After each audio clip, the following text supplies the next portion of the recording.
అందరికీ శుభ సాయంత్రం అండి.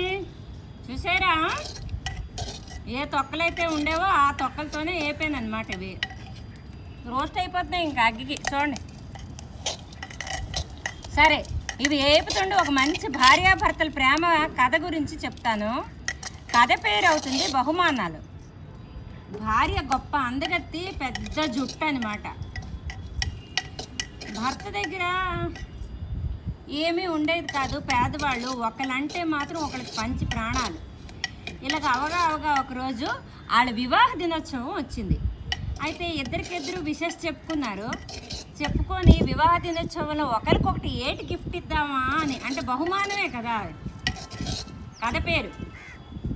ఒకరికొకరు ఏటి గిఫ్ట్ ఇద్దామా, సర్ప్రైజ్ ఇద్దామని ఒకరికొకరు ఇద్దరు చెప్పుకోలేదు. ఇద్దరు మార్కెట్కి వెళ్ళిపోయారు. ఆమె పేరు శైలజ, అతని పేరు రాము. అయితే రాము శైలజ ఇద్దరు కూడా బయటకే వెళ్ళారు. అయితే శైలజకి పెద్ద జుట్టు, ఆ జుట్టు అంటే రాముకు చాలా ఇష్టం. అయితే రాము దగ్గర ఒక మంచి విలువైన వాచి ఉండేది. ఎందుకంటే మాడిపోతాయి కాబట్టి, అగ్గి చాలా ఎక్కువ ఉంది. కుండతాలకు వేడికే ఫ్రై అయిపోతాయి అనమాట, అందుకు ఇలా చేస్తున్నాను. అయితే రాము శైలజ ఒకరికొకరు చెప్పుకోకుండా సర్ప్రైజ్ గిఫ్ట్స్ ఒకరికొకరు ఇచ్చుకుందాం అని అనుకున్నారు.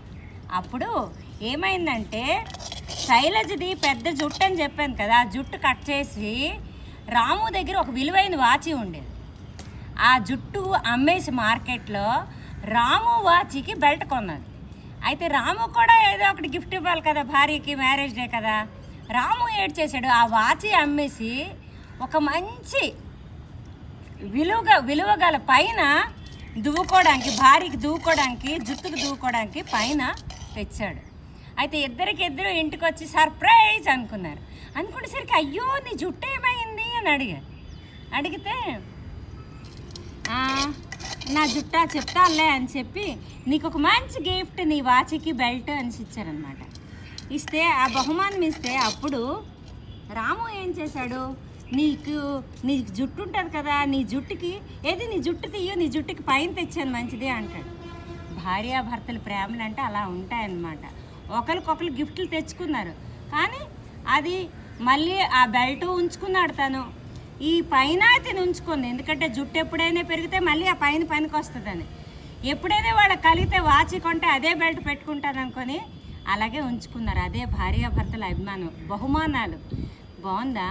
ప్రేమలు, ఆప్యాయతలు ఉంటే, అనురాగాలు ఉంటే, అలాగే ఎన్నేళ్ళైనా ఏదని ఒకళ్ళు ఇచ్చిన బహుమానాలకు కూడా మనం అంత విలువ ఇస్తామన్నమాట.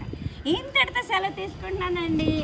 ఈలోపు మా స్నాక్స్ రెడీ అయిపోయావి. ఈవినింగ్కి చాలా వచ్చాయి కదా, ఇంకా అగ్గుంది. ఎవరేదైతే చేస్తారంటే ఉంది, కానీ నీళ్ళేయడం ఏదో చేయాలి. ఇంతటితో సెలవు తీసుకుంటున్నానండి. బాయ్. మా ఈవినింగ్ స్నాక్స్ బాగున్నాయా? చూసావా చంటి?